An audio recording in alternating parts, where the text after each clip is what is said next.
Thanks for downloading this episode from Teachers Talk Radio. You can find the full schedule and listen back to all our shows at ttradio.org. Enjoy the podcast. Hello, everybody. Welcome to Teachers Talk Radio on this Sunday bank holiday evening. It's great that you can join us. If you're listening back to this too, then great. Thank you very much for joining in this conversation, even on playback. Don't forget to give us a like and a subscribe wherever you're listening to this podcast player or YouTube or wherever you're listening to it. We've got a conversation this evening about rising violence and abuse towards teachers in schools. I say teachers, I mean school staff, really. In fact, just a rise in violence in general. This isn't. I mean, anybody who knows this will know that this isn't necessarily a school problem; it's a societal problem, and it's probably going to bring in a lot of different elements. Values, respect, support, environment. And all those different things, and the things that lie behind it, but also what actually happens on the surface, what the results of all this are, which is obviously the increase in abuse and assaults. I mean, to give you, before we kick off the conversation, I dug out some statistics on this. This was from one survey. I mean, I could have picked probably from 5 different surveys. The unions have done some. There's been some by various different polling groups. This particular one was from last November with Teacher Tapp, and they found 29% of teachers who they surveyed, I think they surveyed 8,000, 29% of them had been physically abused by a pupil in the last year. So that's 1 in 3. 44% of those physical assaults occurred in primary schools. 60% of teachers reported being verbally abused by students. 40% of teachers have been verbally abused by parents. Now, obviously, we're focusing specifically here on violence and abuse, and particularly the issue of teacher assaults, which seems to be on the rise wherever you look. And obviously, we've seen reported as well just last week about the increase in suspensions and exclusions. Which has happened as well, and obviously that coincides with all of this. So hopefully I'm going to have some people calling in, joining the conversation. I've got Chuma who's here now. Chuma, can you hear me? If you want to unmute yourself, there we go. Hiya, Tom. How's it going? You all right? Yes, it's all good. It's all good. Thank you. How are you? Not too bad. Can I check how I pronounce your name before I carry on? Because I don't want to get it wrong. You said it. You said it. Hole in one. Amazing. Perfect. Brilliant. Fantastic. Well, listen, thank you so much for getting involved in the conversation. Do you want to give people just a really short, brief introduction as to who you are, what you're currently doing? Yeah, no problem. Okay, evening everybody. Yeah, my name is Chuma Akuchi. I'm currently an assistant head teacher for inclusion and wellbeing in a school in Doha, Qatar. Yes, I've been here living in Doha for about 5 years now. Prior to that, I was teaching in the UK. Taught a lot I started my career off in PRUs. Yeah. And made the transition to mainstream education, where I've been since. Brilliant. So that's my current story so far. Brilliant. Well, tell me, I mean, just out of a general interest here, what's it like living in Doha compared to the UK? I mean, what are the sort of pros and cons there, if there are any? Pros is the weather, obviously. Like Yeah. the sun doesn't really rest over here. Yeah. It's constant. I think 20 degrees is like our winter. Yeah. Put it that way. Yeah, it really is. And it's very safe, very, very safe compared to where I was living before in the UK. The education's is usually of a good standard.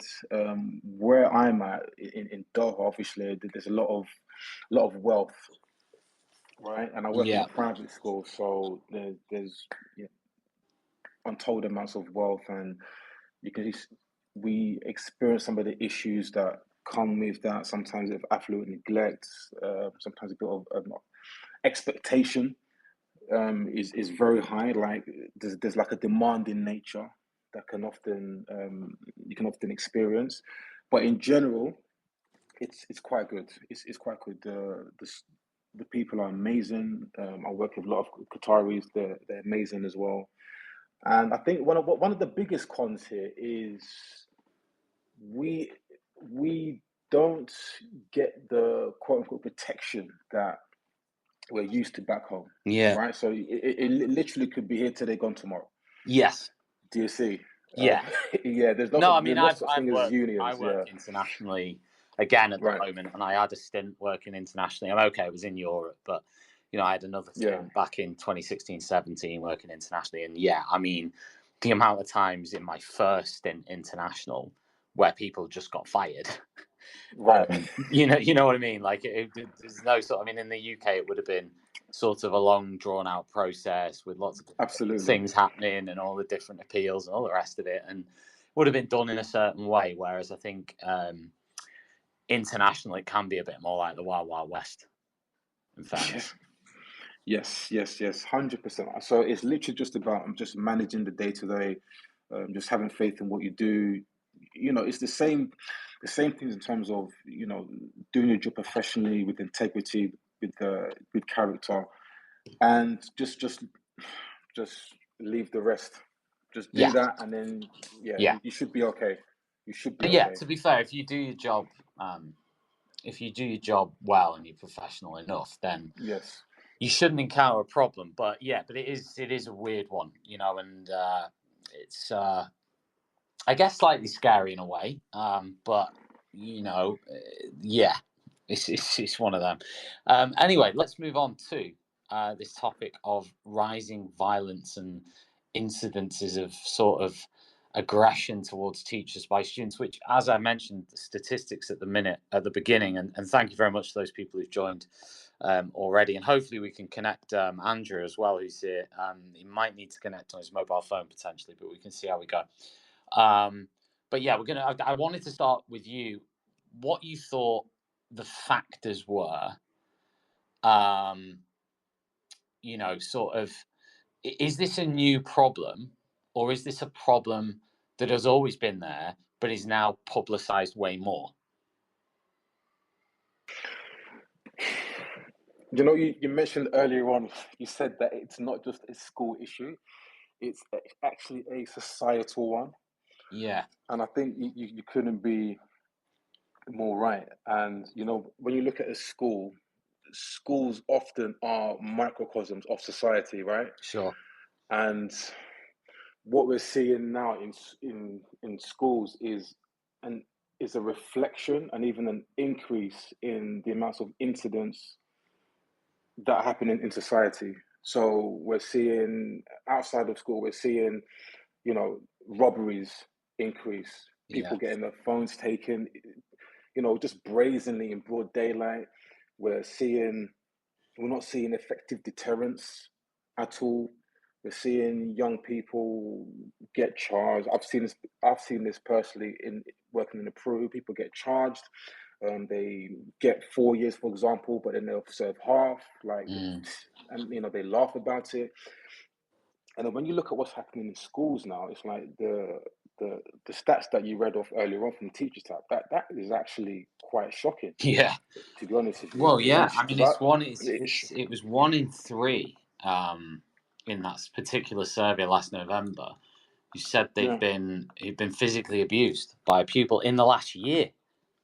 That was 29% in the exactly. 12 months up to the survey.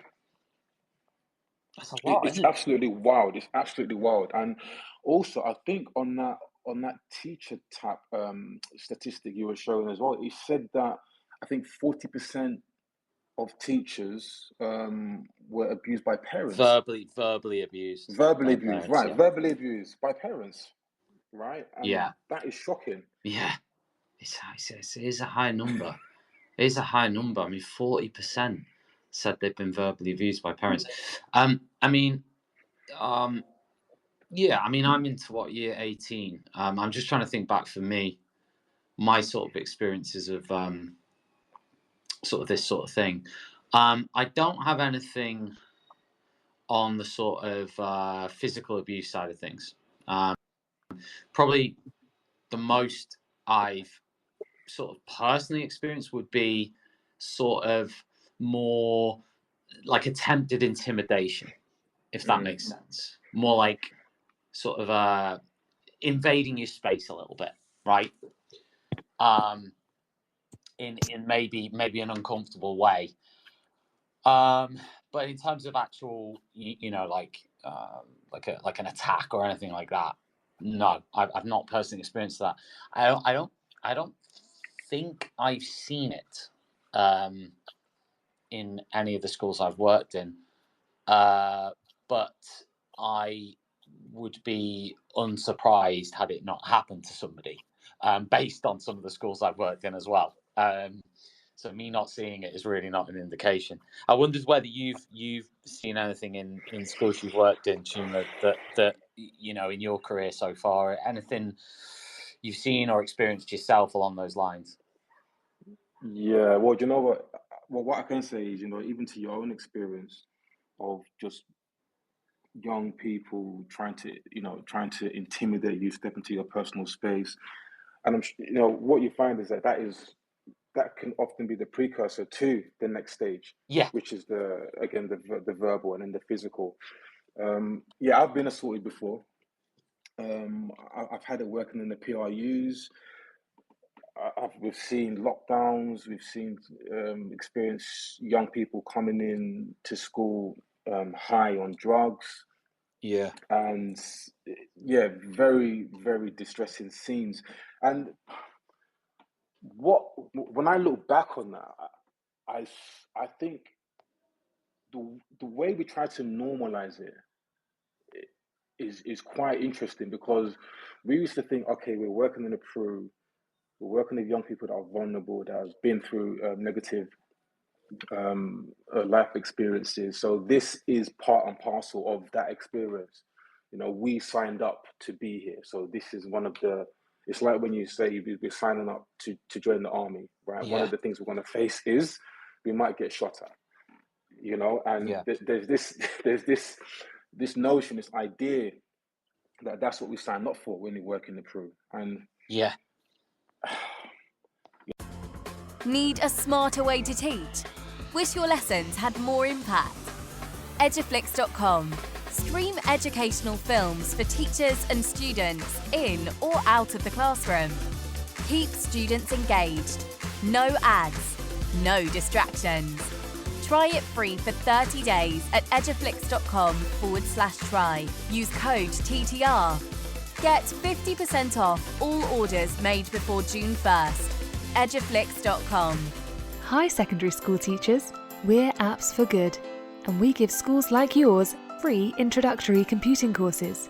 Our courses are for everyone, including those who aren't computing teachers, and they're fully equipped with resources mapped to the UK computing curriculums. Independent learning is central to our courses. Your students will develop essential and digital skills by working in teams to create prototype apps. We'll even connect you with industry volunteers to give real-world feedback. Let's empower every young person you teach to shape their future with technology. Speak to us at www.appsforgood.org. Did you know that every year, half of disadvantaged children who are top attainers at primary school don't go on to achieve top GCSE maths results? At Axiom Maths, we exist to change that.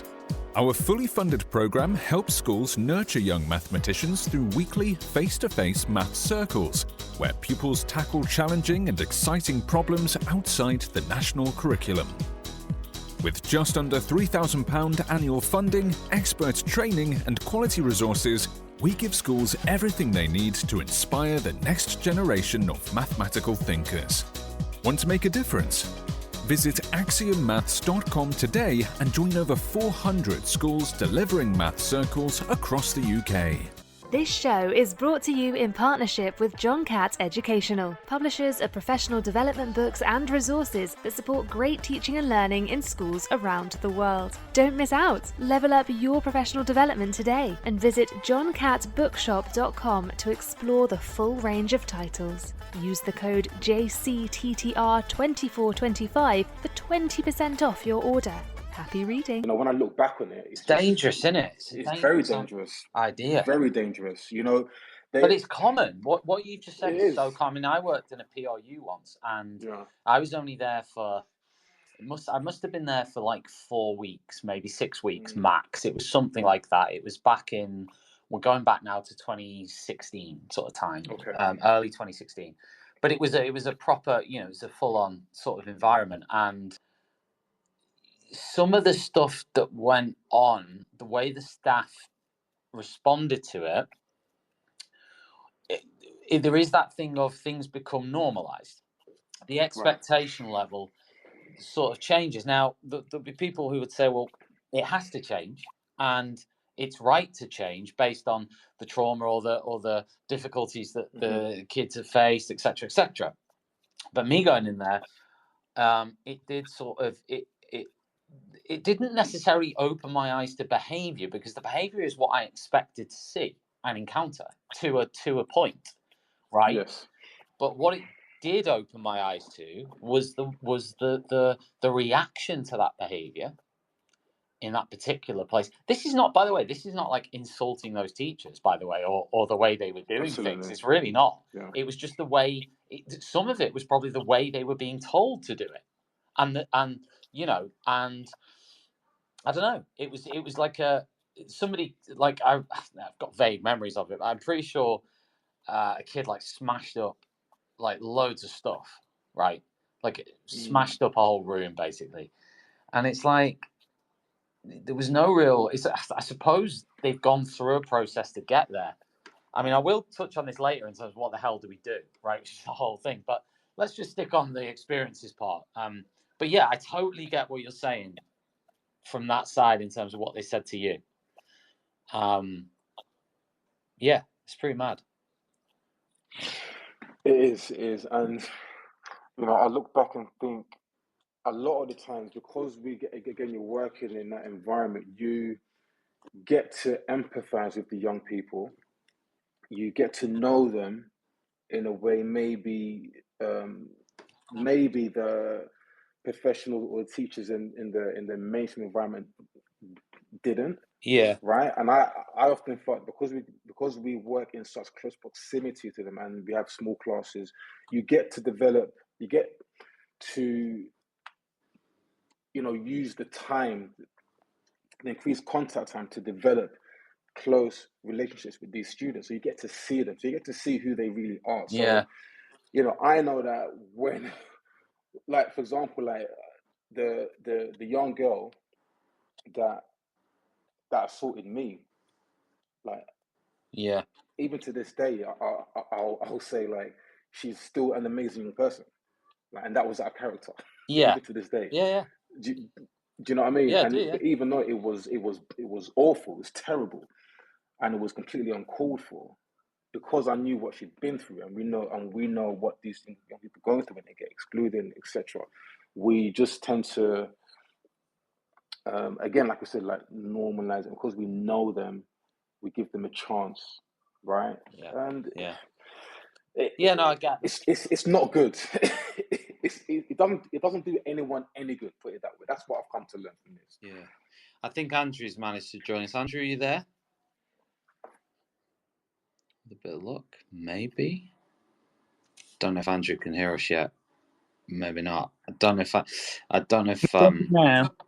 Oh, hello. Are you there? Yes. Sorry, I think I didn't have a working microphone, but I've been able to hear you fine the whole time. Ah, smashing. Well, we can hear you now. Andrew, do you want to do a really brief introduction?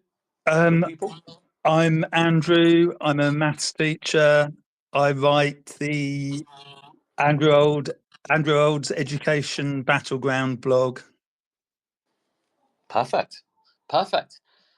Well, you've probably heard what we said so far, or most of it. And I was just speaking to Chuma about experiences of either seeing or personal experiences of abuse or assault. I wondered if you had anything to throw in the mix there. As in my personal experiences. Yeah. If you had it.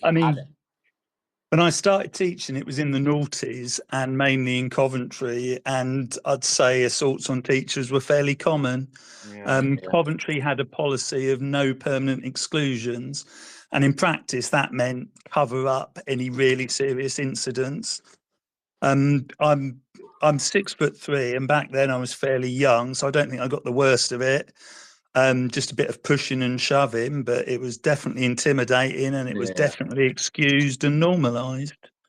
I would say I cannot remember the last time I experienced any kind of physical assault. So my experience of the last 10 years is so much more positive in that respect. I think attitudes have changed, and certainly I think secondary schools realise that they won't keep teachers if they cover up assault or tolerate that sort of thing. Yeah, sure. Well, I mean, I asked, I don't know if you heard my first question, was you sort of answered it, which was around, is it a new problem, or is it one that's being talked more openly about now? I think it's just talked about a lot more openly. Yeah, I tend to agree with that. Although I would say there's a bit of a bias there in the sense of, like, I'm probably similar to you, Andrew, and Schumer probably in a similar sense. Like, I'm 6'1", 6 foot tall. I'm male, like it's easy. It's not easy, but there's that thing of, like, I have seen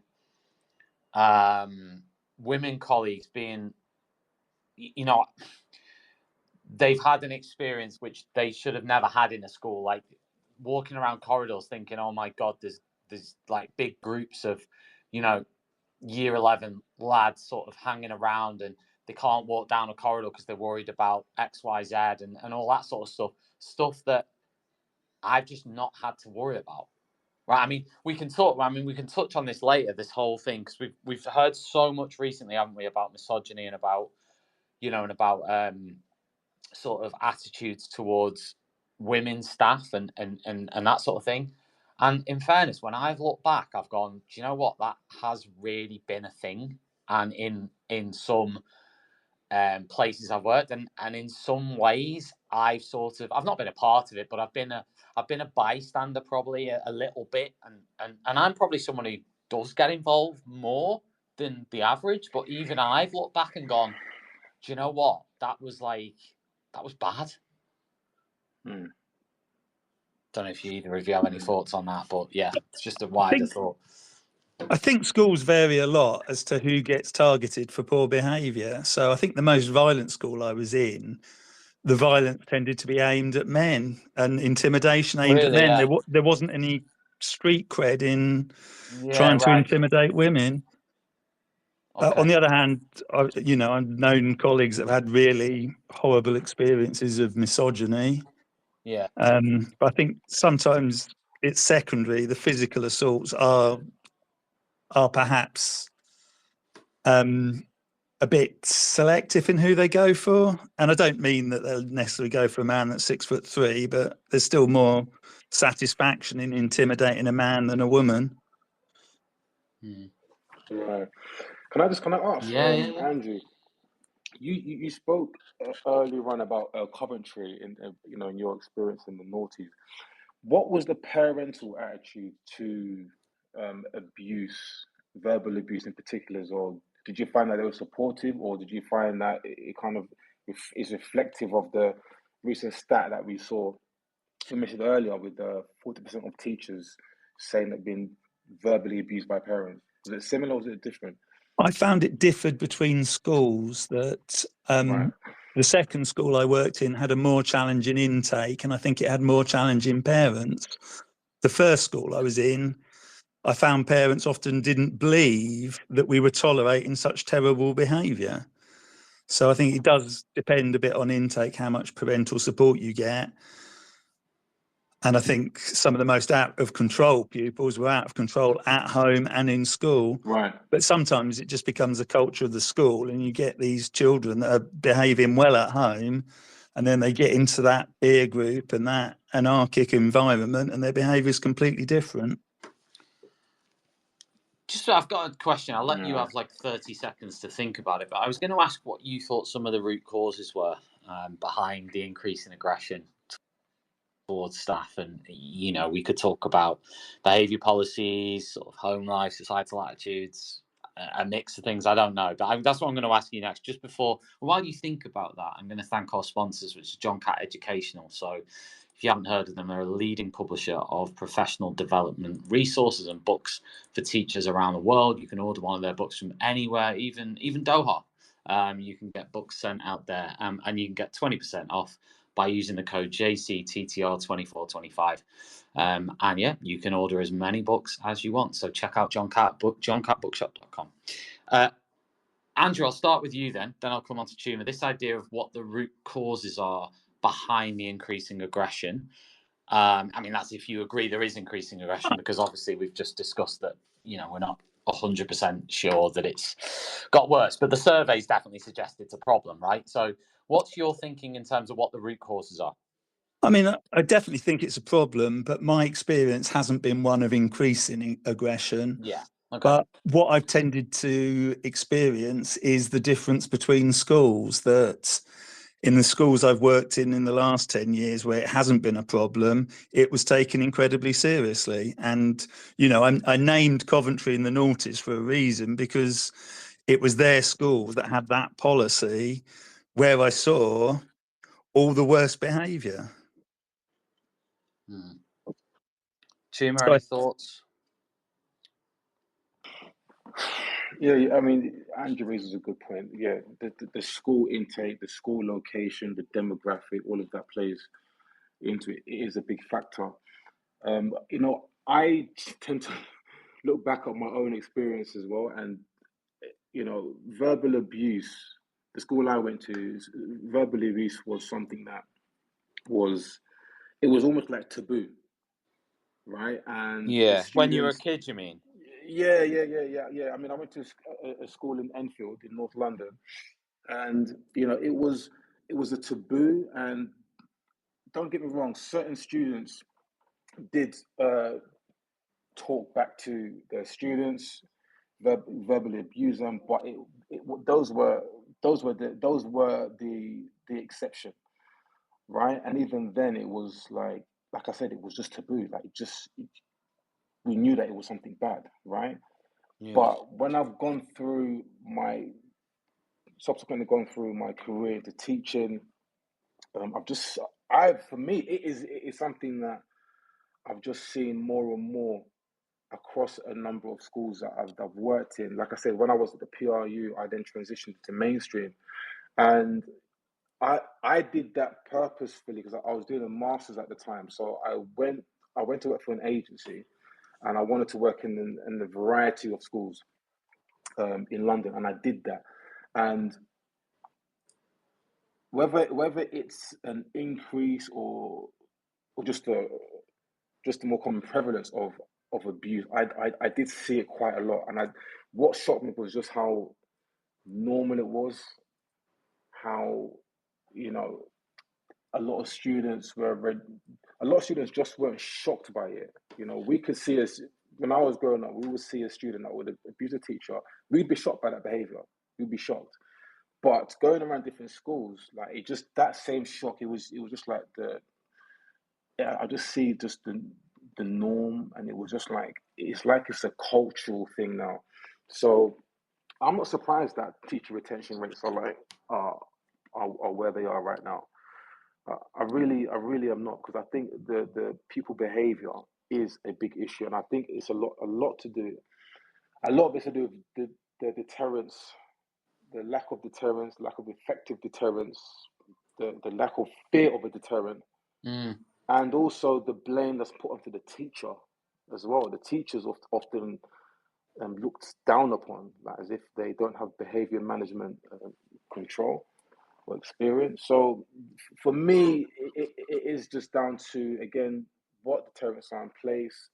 Do we have support for the teacher? I know there's a myriad of reasons, but those two is where I'll land on.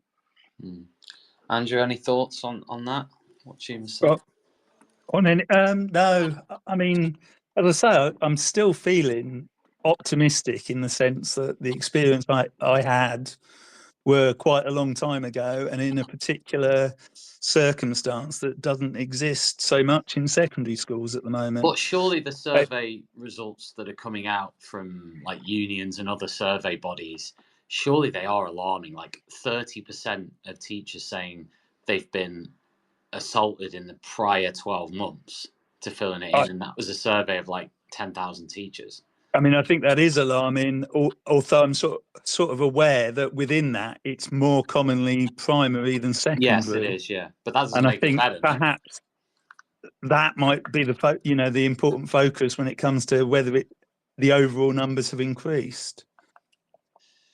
Yeah. I mean, that's not really a comment on whether it's increased or not. I was just thinking about that as a standalone figure. Whether it's increased or not is by the by, but to say it's at 30%, it's a lot, isn't it? But I wondered whether you thought, because what I wanted to ask was, in your opinion, and I know people will say, and this is absolutely fair, they'll say, well, every situation is nuanced, right? Every situation is different. Every situation is, all right, I get it.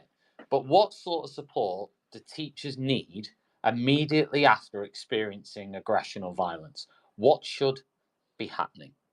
Chuma, do you want to start with that, and then I'll move on to Andrew after you?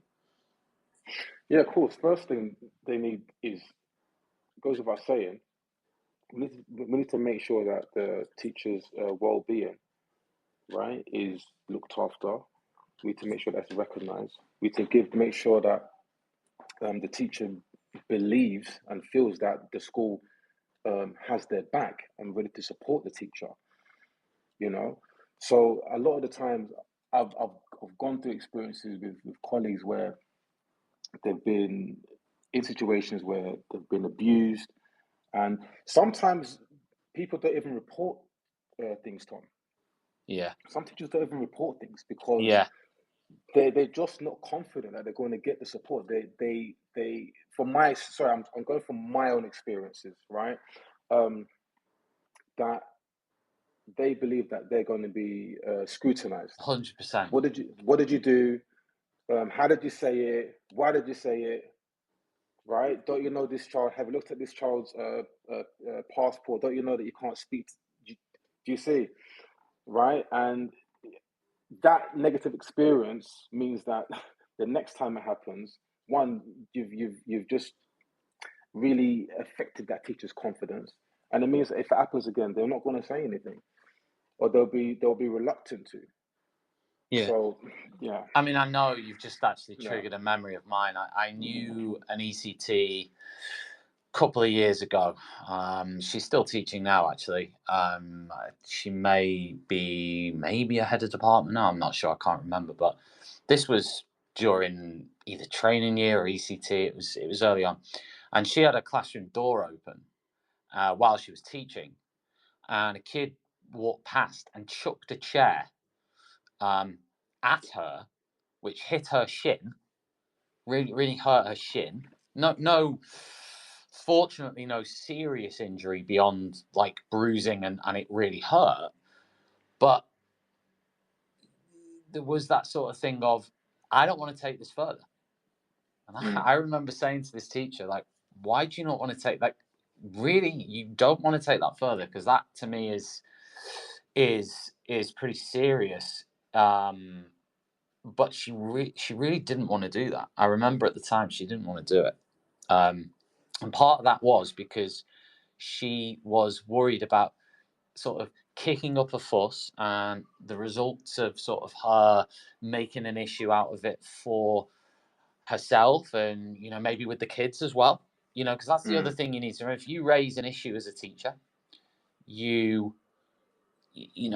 you maybe feel that there aren't those sort of boundaries and stuff in place in the school you're teaching, you've then got to worry about what happens after that when that student comes back into the class or is back in the class the next lesson.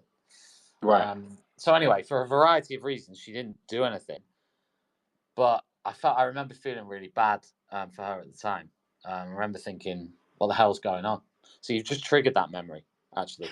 Yeah, and it's sad because no doubt that teacher you spoke about has got colleagues, has got friends, has got family, and they will share that experience, right? And then they'll be asked the same question you were. They'll be asked the same question that you asked. Or why don't you feel that you can go and report it? And then she'll give her reasons, justifying why, right? And then Yeah. someone will hear that. It could be a new teacher. Someone could just hear it and think of it as a warning. You see, Yeah. and it could just Sure. negatively affect teachers' experiences down the line. For sure. Andrew, I wonder what you thought in terms of this thing of what kind of support do teachers need immediately after experiencing aggression or violence? I mean, teachers need the option of getting out of that situation and be talked to and checked up on their welfare. I mean, I think is a fundamental difference between good schools and bad schools. Is how seriously it's taken and what the follow-up should be.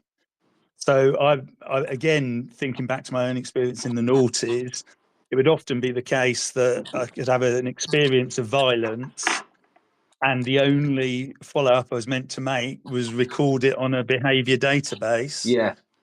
And then I discovered that doing that had no effect at all, to the point where it would happen again with the same child, and then I'd go and speak to someone in person and demand action, and they'd have no idea about the original incident, and nothing would have ever happened. So it is the case that there were schools that would just completely brush everything under the carpet, ignore it. It was just seen as an occupational hazard. Equally, there were schools that would try and deter people from reporting it. But where schools are good, it's not only followed up and taken seriously, and possibly grounds for a permanent exclusion, and certainly grounds for keeping that child away from the teacher for a good length of time. But it's also a situation where you have to address the teacher's well-being. Sure. I mean, do you think there's enough training for staff in dealing with confrontations and like trying to manage situations? Do you think there's enough of that going on as well for staff? I think in the schools where you'd need the training, that it's either because it's a PRU where it's understood that the risk is greater, or otherwise it can be just unnecessary. As I say, in the best schools, it's barely an issue. Yeah. But the sort anyway. Obviously, within behaviour management, there's generally an element of de-escalation, but it should never be a situation of teachers having to be talked through how not to get thumped, because if you're at the point where that's even a concern, there's something already wrong with the school's systems and provisions. 100%. Yeah, but it happens, doesn't it? That sort of thing happens. I think maybe not as blatant as that, but that sort of approach can happen. All right. What about school leadership and culture then? Shima, what role do you think that SLT can play in sort of making sure that aggression or violence isn't tolerated? Well, it's make or break. To be Big question, that isn't it? It's a huge question. It's a huge question.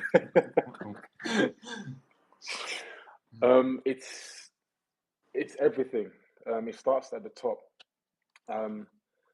One, you want to make sure that, again, like I said before, the teacher needs to 100% feel that there will be no reprisal or additional scrutiny based on what has happened, right? And look, when something happens, you need to do your diligence, okay? You need to find out what's happened, etc., right? But at the same time, it's like when someone's been assaulted as a school leader, you need to first of all give that message to your staff that you are behind them.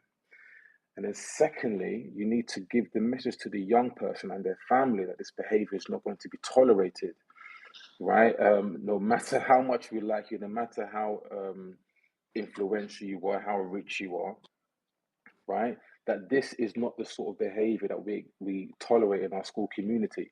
And I think that's what it is. Like, when you start thinking of your school as a community, and for me, it changes everything, because we're not just a school, not just a building.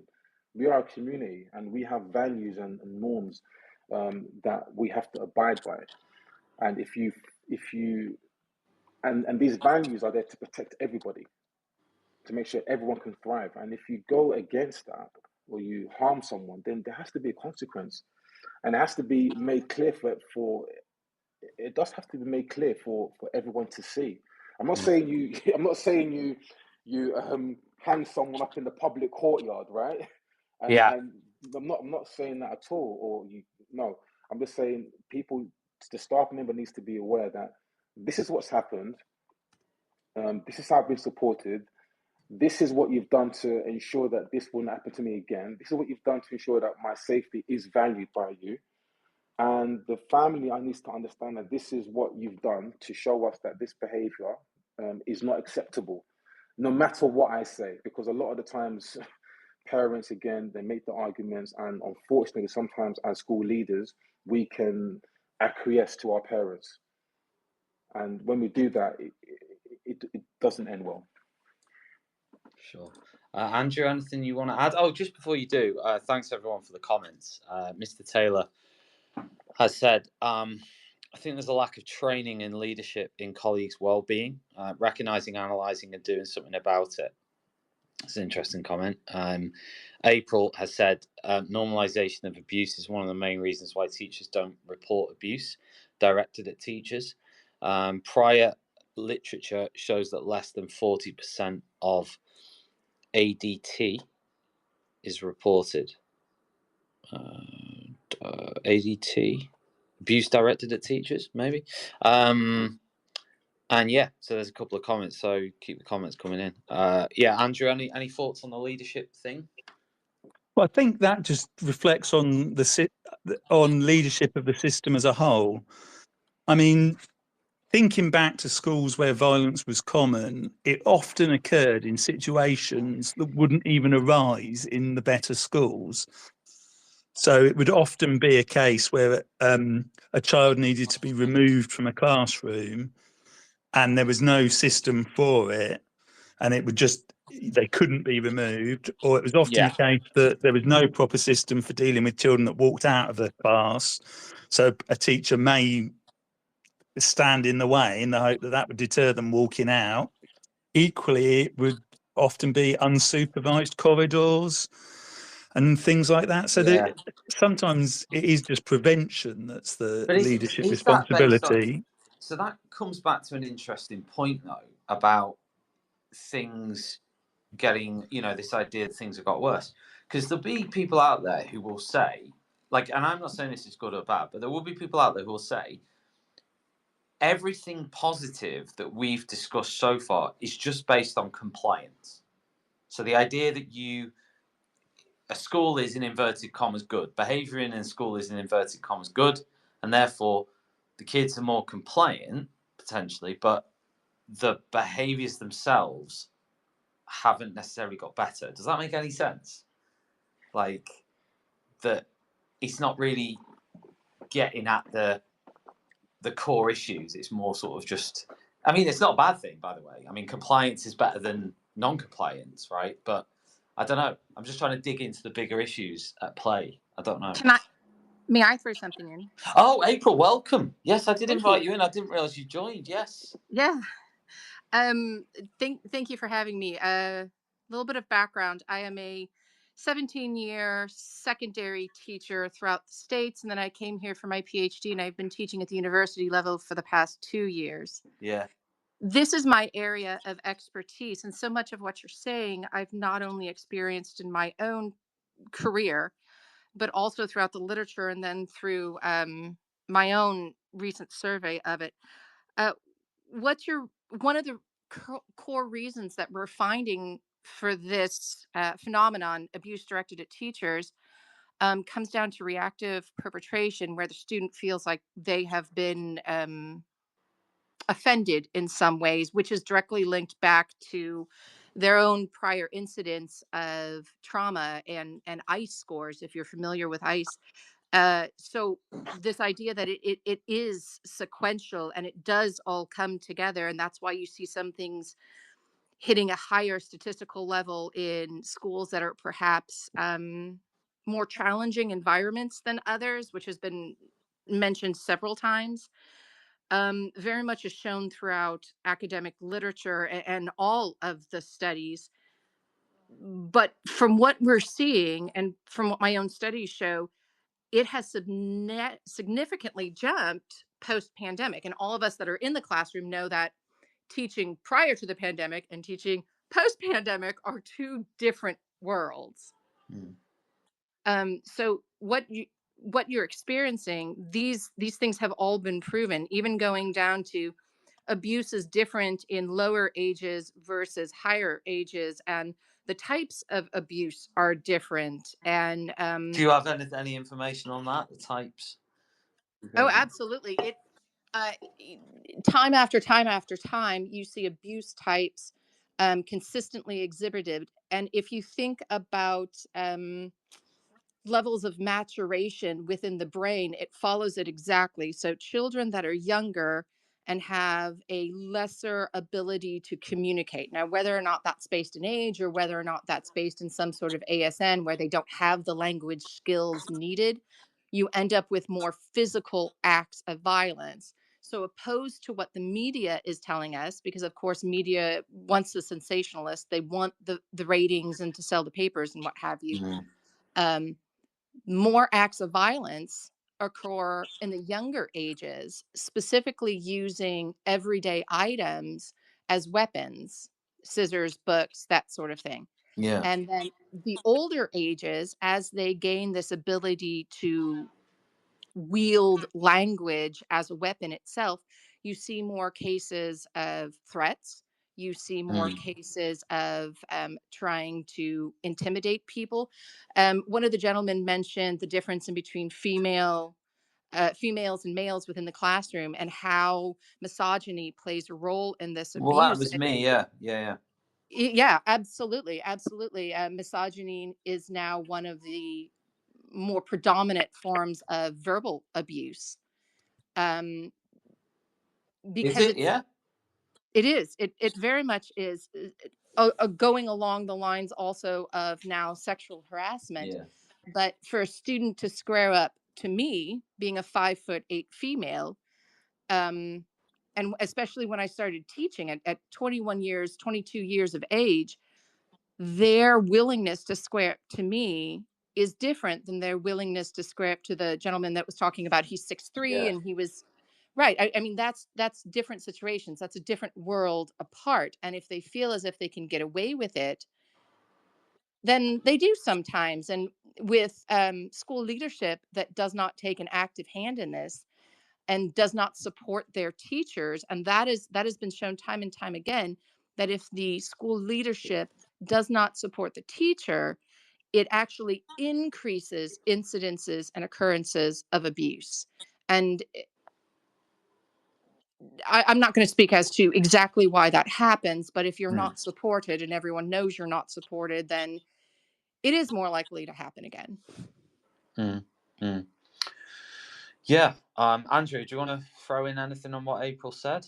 I mean, the bit about age, I absolutely agree with, because permanent exclusions from schools and suspensions are much more common at secondary, like by an order of, about 4 or 5 times more. And assault against an adult is this one exception where it's much closer and often actually even higher at primary schools.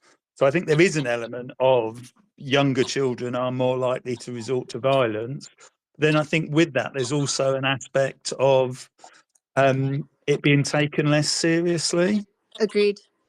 And part of that, I mean, this is entirely anecdotal because obviously I'm not a primary teacher. I've only discussed it with primary teachers. But I've seen discussions of this where it said, oh, well, they're tiny children. They can't really do much damage. And I've noticed in that discussion, it was lots of male senior leaders in primary school saying it's not a big deal. And, you know, in primary schools, most teachers, far more than in secondary schools, are female. So it's almost as if there was a gender gap in the attitude of how serious assault by small children was. Channel 4 recently did a freedom of information request about assault against adults, and it actually found that assaults, I think it was suspensions for assault, were peaking at the age of 6. So I think it really is in contradiction of the patterns of all other serious behaviours. It is one that you know, starts at a very young age, and perhaps it is filtered out as we get on, because the larger a child gets, the less possible it is for people to cope with it.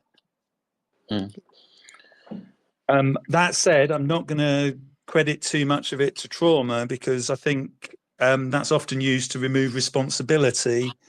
And obviously there are connections between adversity and the worst behaviour, but I don't think they have one cause as simple as trauma.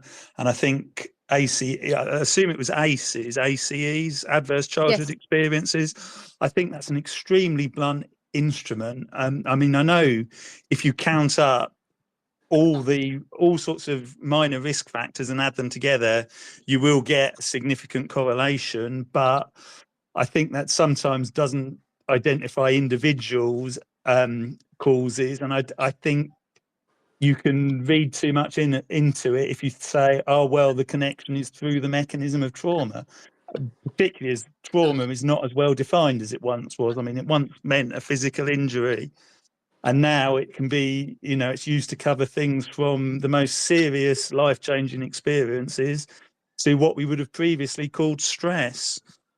I also think ACEs, they're done mainly by surveys asking people what their adverse childhood experiences were. And I think there's now a reasonable literature saying that self-reporting is not terribly accurate for that sort of thing. And certainly there's been studies where if you look for objective evidence of adversity in childhood, you get a far weaker correlation than you get from just asking children, did they have experienced this, or this as a child? I think perhaps there's a personality type that remembers their adverse experiences, and that affects their actions in a way that perhaps some people put it behind them and it doesn't affect their actions. But Andrew, to counter that, there will be people out there, well, there are, it's not there will be, there are, who will say, however you define trauma, they will say traumatic experiences have increased for children because of issues like poverty, the rise of social media and the internet, you know, abusive homes, I don't know, drugs, alcohol, neglect, you know, the collapse of communities, breakdown of societal norms. You know, they will say that's increased, and therefore the response to that sort of increase, and again, this is what some people would go with, is trauma-informed practice and going about things in a behaviour policy sense in a different way, right? So is that wrong? Well, firstly, I'm far from convinced that all those things have increased over time. I mean, you know, I grew up in the 80s. No, I was saying some people would say that, which I've seen them say. So I'm not necessarily saying I agree with that, but but I mean, these are things that are measured. I mean, we do have the data on these things, and the evidence is that there's less drug taking amongst youth than there ever were. I don't believe communities are tougher environments than they once were.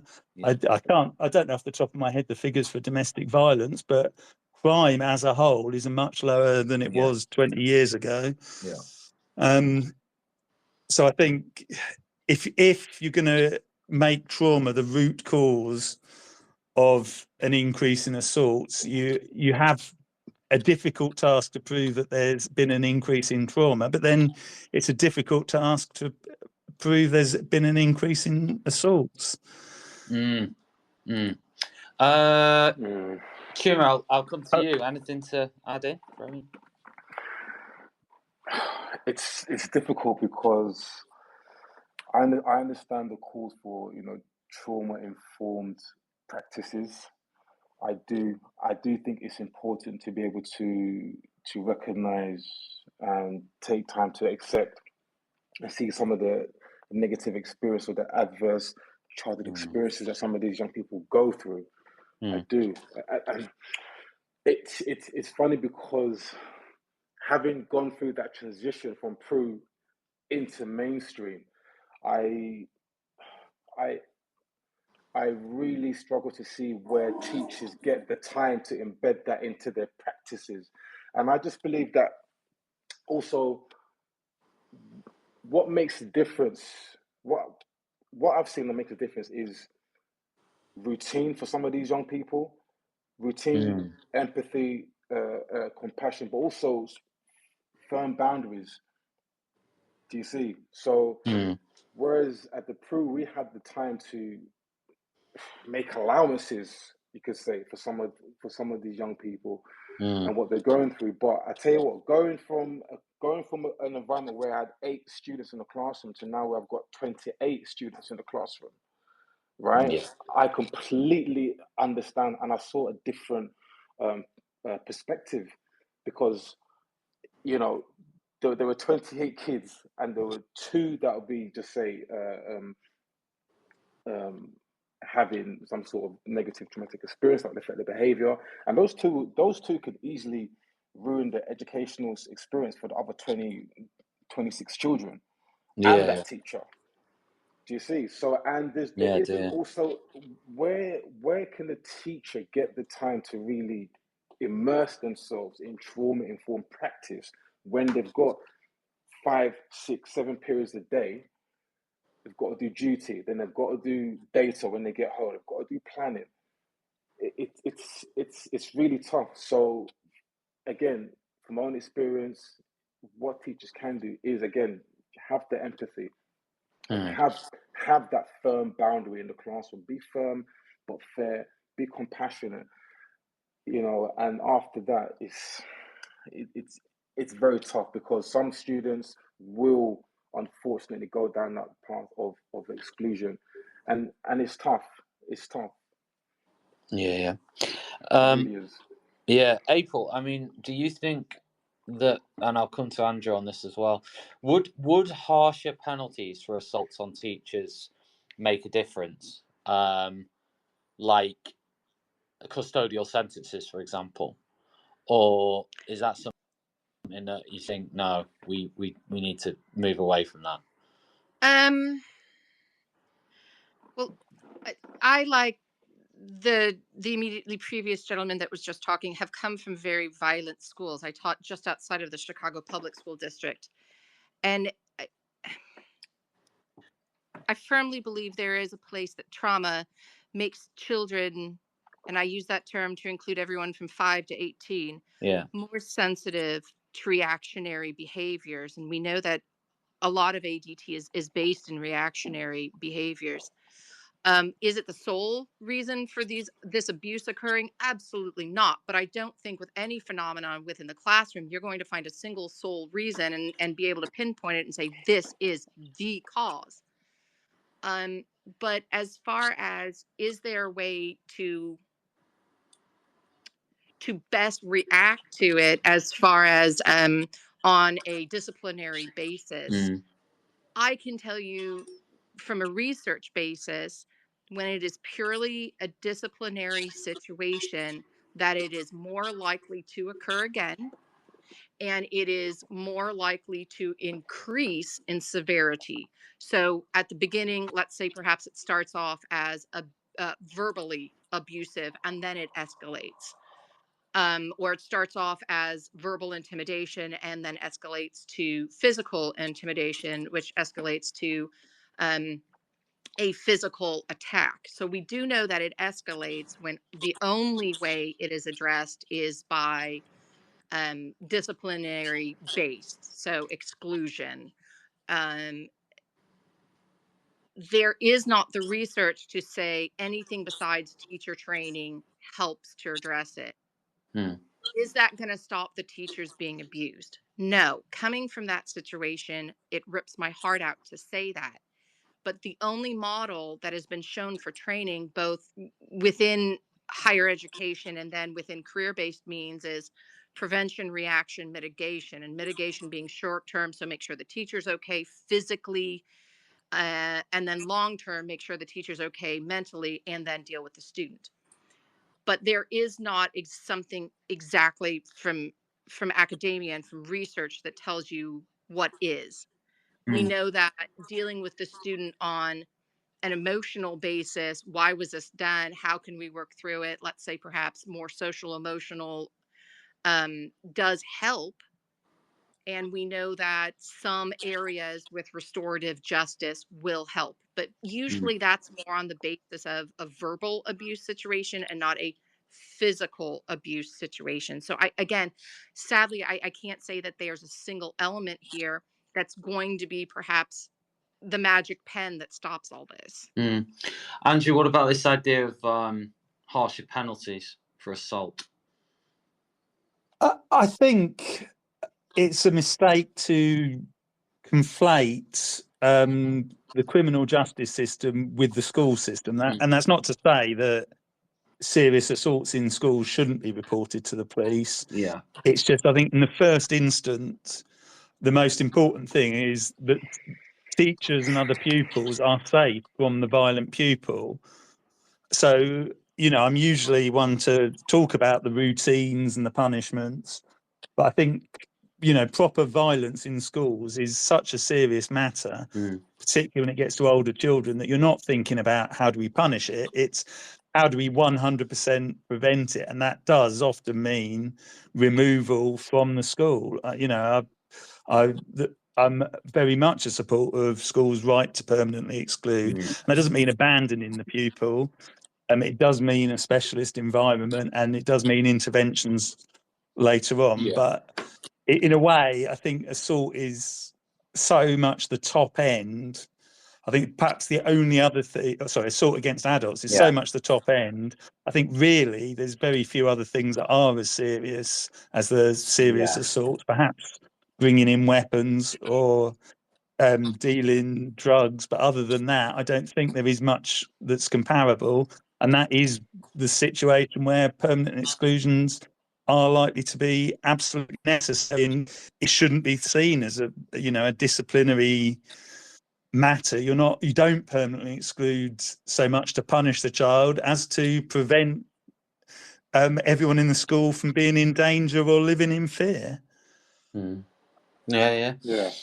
Beyond that, I mean, I don't mind therapeutic approaches, but not in place of discipline within, the normal school routines.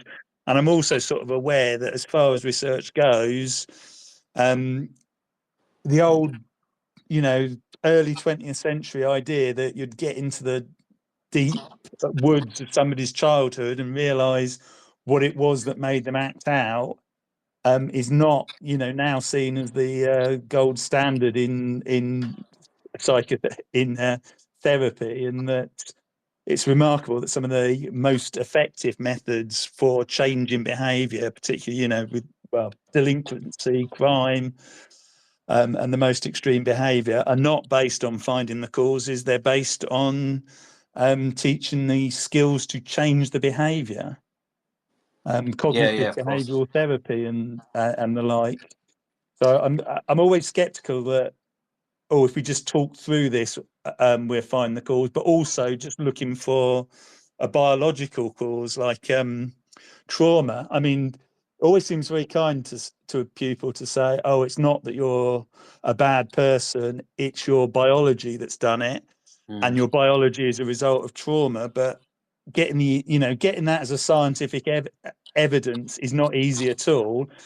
And also, if you start blaming everything on someone's biology, you kind of lead to the point of, well, is it their genes? And I don't think we'd be happy to say, oh, this child was genetically predisposed to commit this crime, and that kind of determinism.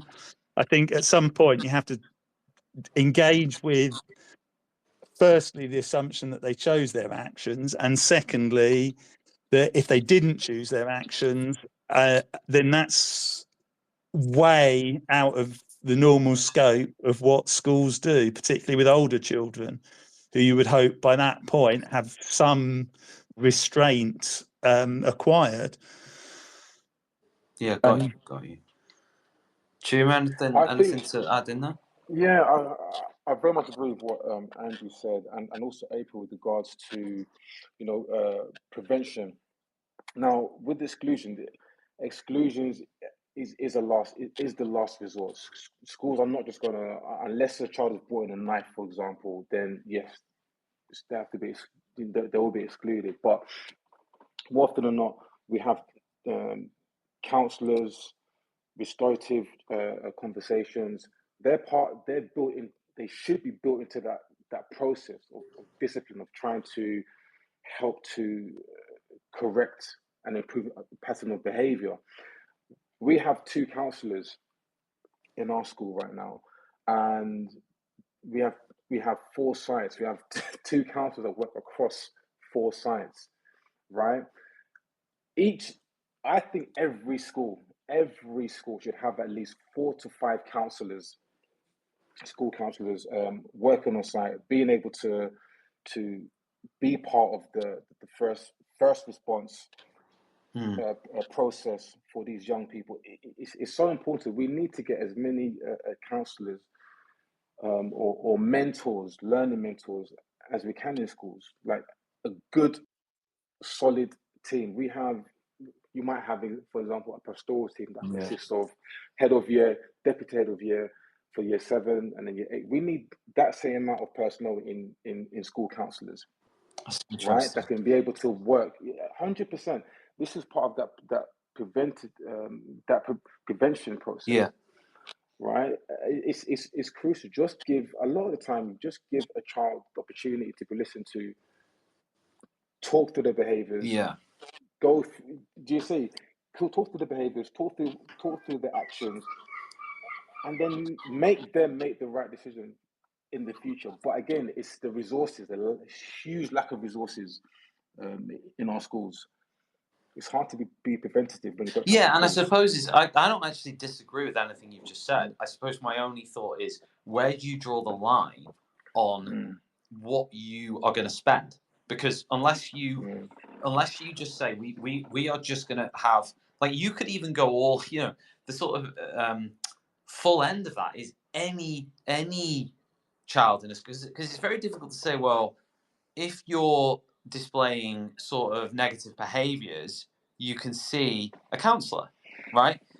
But then equally, it's like if another child wants to see the counsellor just because they want to see a counsellor, it's then, which is completely valid, it's when you sort of say, how far are we going to go here?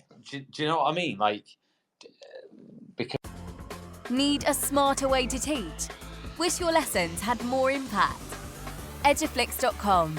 Stream educational films for teachers and students in or out of the classroom. Keep students engaged. No ads. No distractions. Try it free for 30 days at eduflix.com/try. Use code TTR. Get 50% off all orders made before June 1st. Eduflix.com. Hi secondary school teachers, we're Apps for Good, and we give schools like yours free introductory computing courses. Our courses are for everyone, including those who aren't computing teachers, and they're fully equipped with resources mapped to the UK computing curriculums.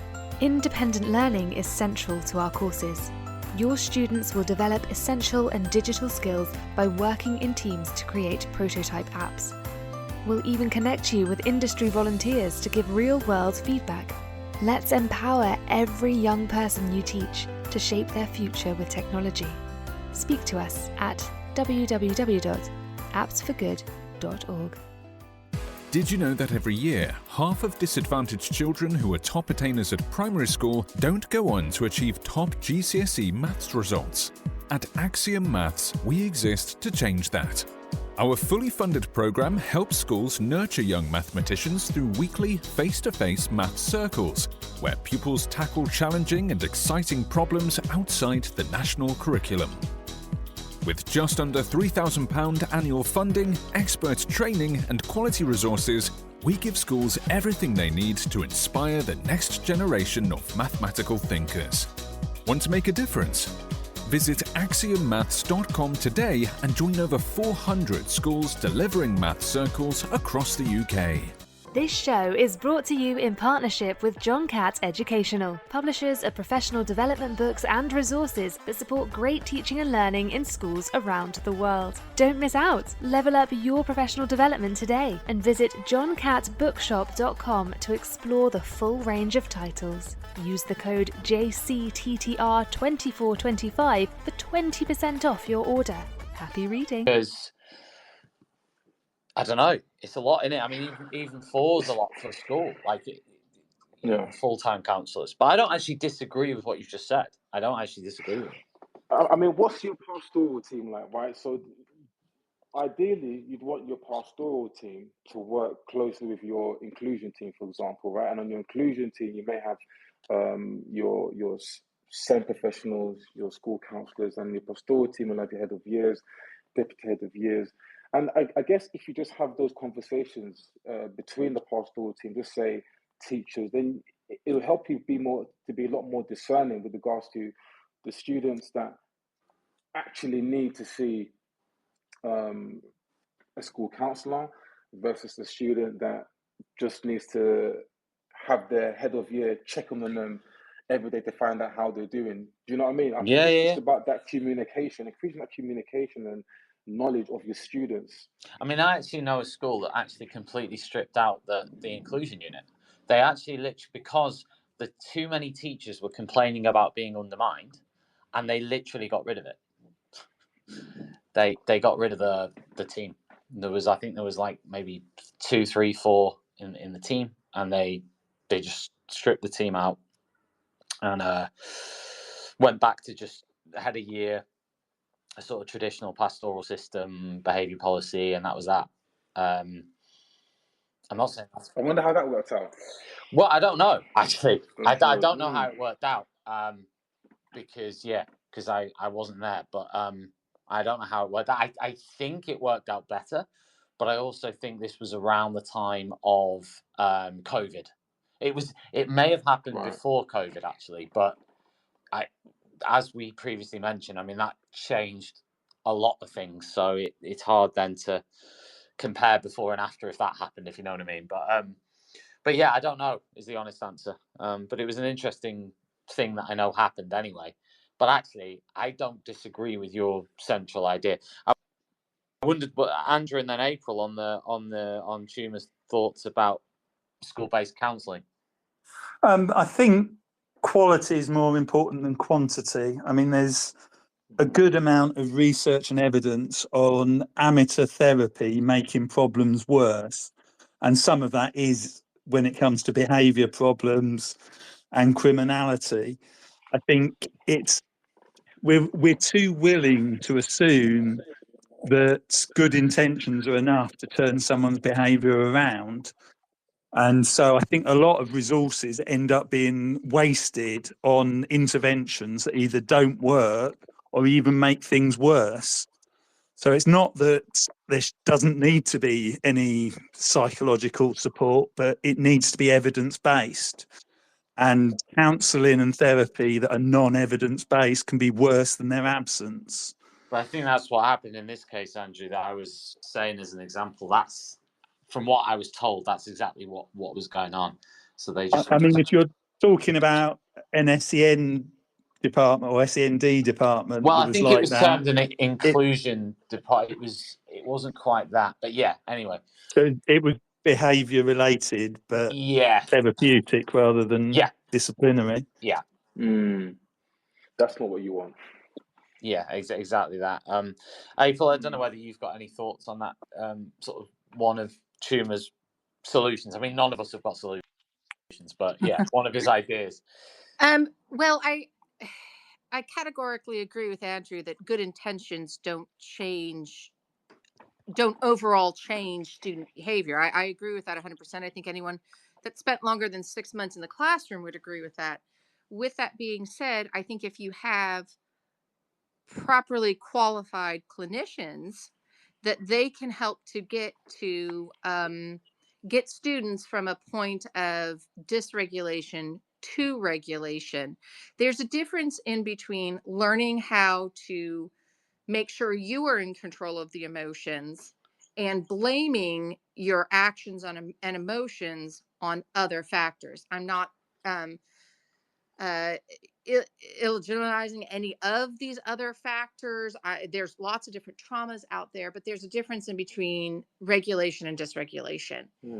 So do I agree with Shuma that we need these sort of things? Yes, I agree 100%. Yeah. Do I think we're ever going to get out of the age-old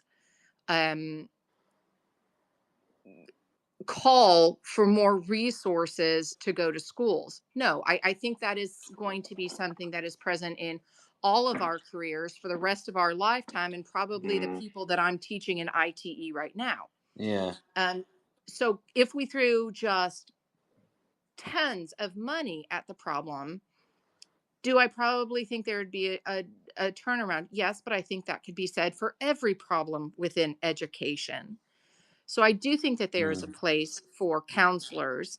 I think that place can help to turn around some of these low-level abuse directed at teacher situations, specifically verbal abuse. Do I think that there is also a place where the help of a properly qualified clinician peters off?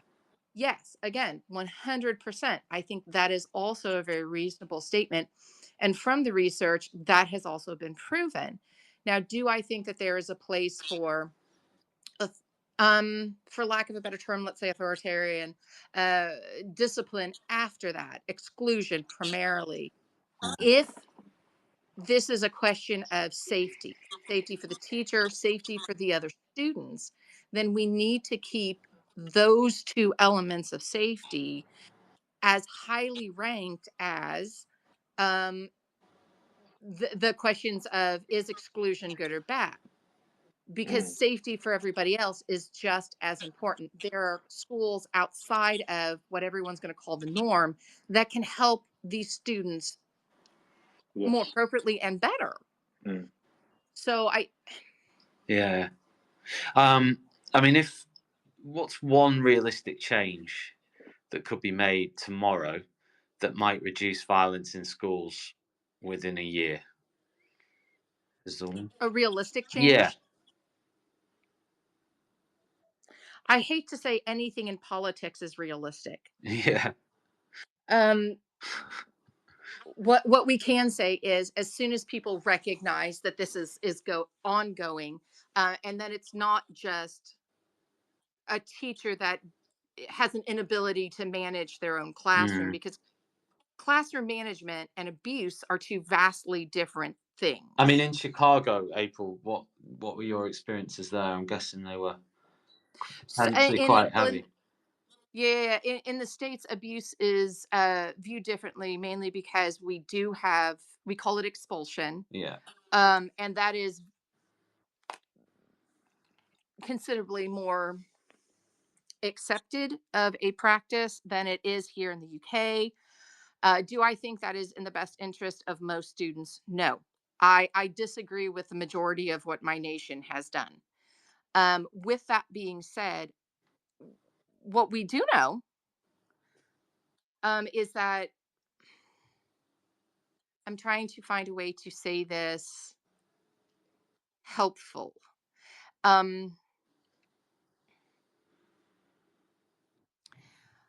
If abuse is not recognized, if we try to normalize it, if we try to write it off with what a lot of teachers do, which is self-blame, This is a young student. They didn't really mean to hurt me.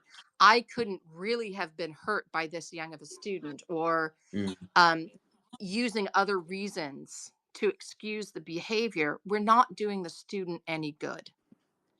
So until it is recognized both on a school level and as a national level, whatever nation you want to refer to, because this is happening worldwide, until we recognize that this is abuse, I don't think a lot of things are going to change. There's a lot of power in simply recognizing this as abuse and naming it abuse and not saying it's classroom management.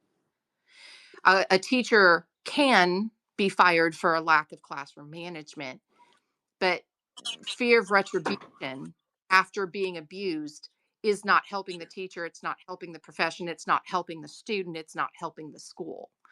So as soon as we recognize it as what it is, abuse, I think then we can start forming correct policies that are helpful and supportive of the teacher and of students. Because until we recognize it, we're never going to create policy for it.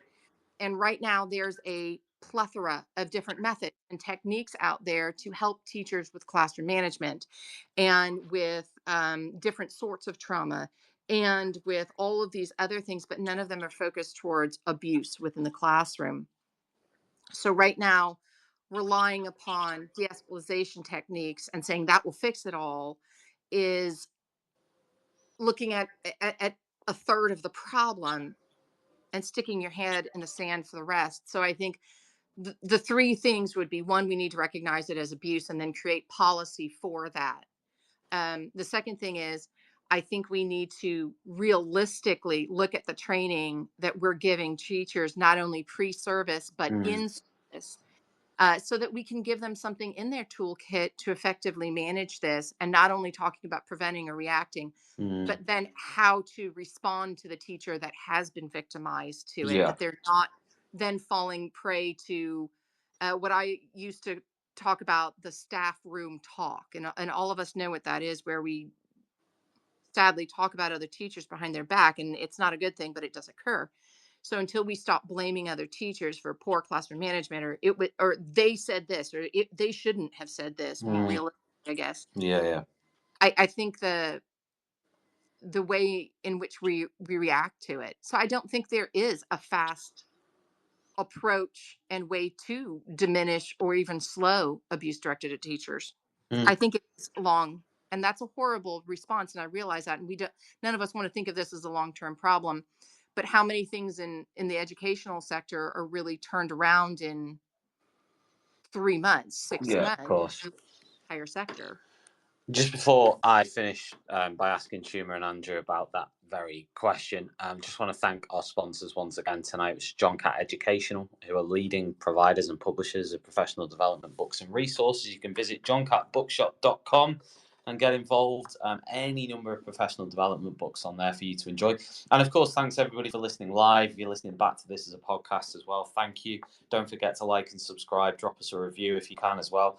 That'd be great. And yeah, I know. And remember to subscribe to our weekly newsletter on our website as well. Then you never miss a show. We'll send you something in your inbox every week that has all of our shows, and then you can just pick whatever you think you might want to listen to or not. So, Chuma and then Andrew, I asked about realistic change that could be made that might reduce violence in schools within the next year. Is there anything that you think? Anything? It doesn't have to be a policy. It could be anything.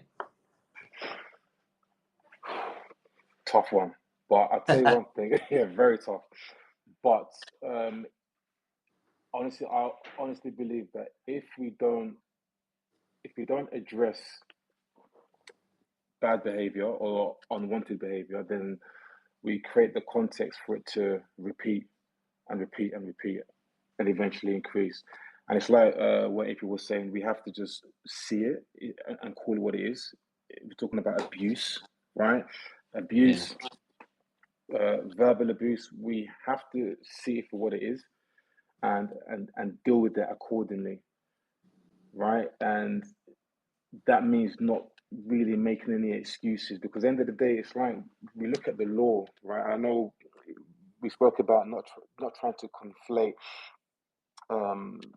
earlier on the law with what happens in school, but you know, the law is really not, it's not designed just to be fair. It's designed to protect the public. Like, that's it. It's designed to protect the public. That's what the law's supposed to do. And yes, it can be manipulated and such, but it's designed to protect the public. And like Andrew was saying, when we look at these things that happen in school, we have to protect the community. It's important. We need to protect our teachers. We need to protect the young people, but we need to make sure that the teachers and the school see these things for what they are. And it's about sending a message as well. This is abuse and it will not be tolerated. You can combine the two. Like, we have students that have verbally abused a teacher.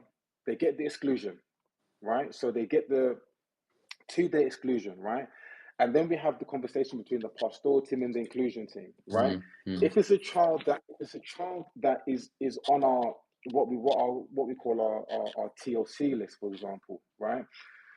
Then that means that when they come back following their exclusion, then we set them up. We make sure that we put in a few sessions with our school counsellor, just to make sure that they have those conversations. Then we make sure they speak with the head of year. So you can combine the two, but from the onset, you've abused somebody, so there's going to be a sanction for that. Point blank, there's going to be a sanction for that. And then if you're not on our TLC register, then the pastoral team, we put you on report, where you need to go and report every day to your head of year. You're on a different pathway, you see. So it's just about identifying which students, I think, go on which pathways. But what the pinnacle is, you've abused someone. This is it. This is non-negotiable. This is what you've done. No, it makes perfect sense. Andrew, anything? Yeah, I think perhaps the most fundamental thing is the change of attitude in the schools that tolerate violence.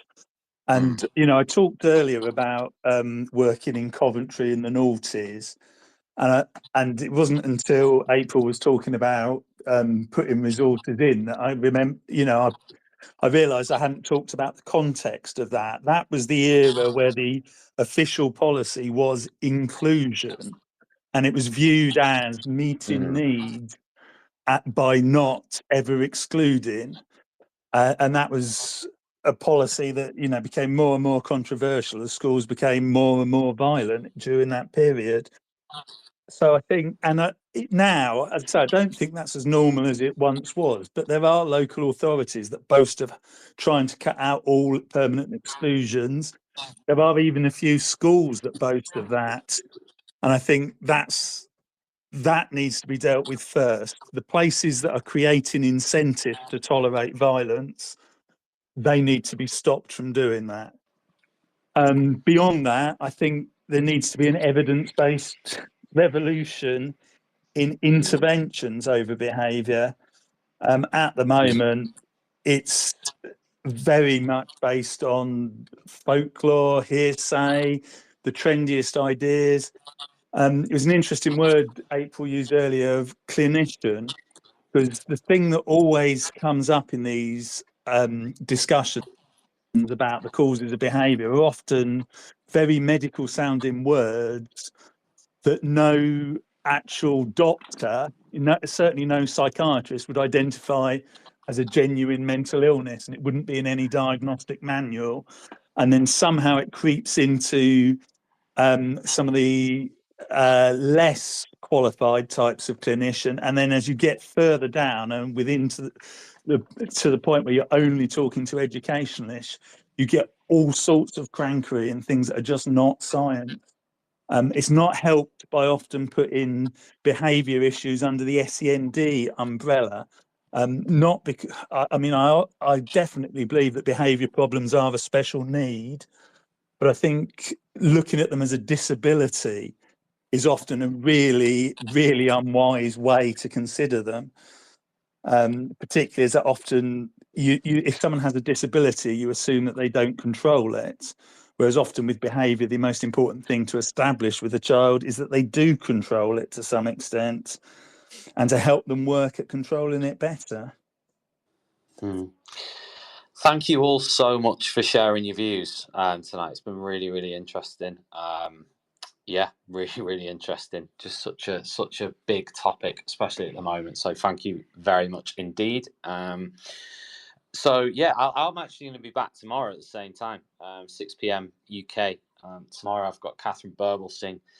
We're talking about her objections to some of the things happening at the moment. So that, I'm sure, will be an interesting conversation.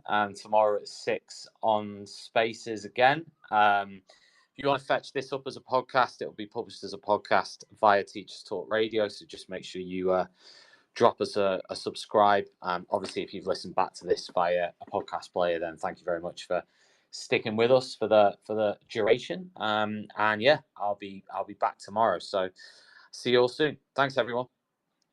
Thank you. Thanks, Tom. Thanks, Andrew. Thanks, April. Thanks. You've been listening to Teachers Talk Radio. Tune in live and listen back at ttradio.org. We look forward to hearing from you next time on Teachers Talk Radio.